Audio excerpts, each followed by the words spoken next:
परिवार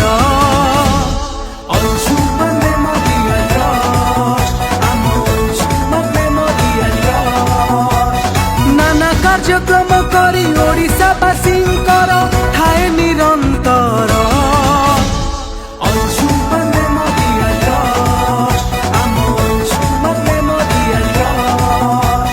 जाजपुरर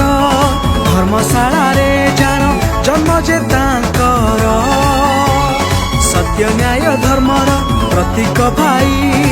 हिमांशु शेखर लोकंक पाई सदा चिंतित सही दुख सही पारे निकाहार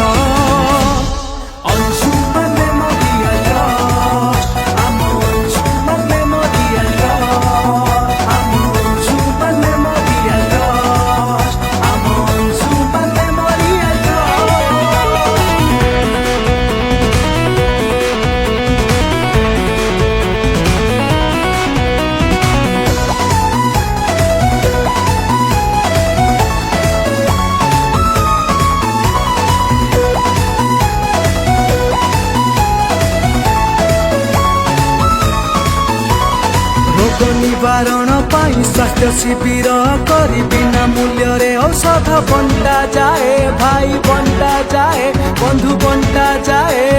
न जानिबा लोकंकु सरकारंकर सेवा सुविधा पाखे पहुँचाए शिक्षार उन्नति पाई अर्थाभाव पिलांकर सहयोग रे सदा रही थाए निसहाय एकुटिया मनीषक मृत्यु रे सब सत्कार सीए करी थाए गाई गोरुंकर दुर्घटना हेले सेवा करंती से जाई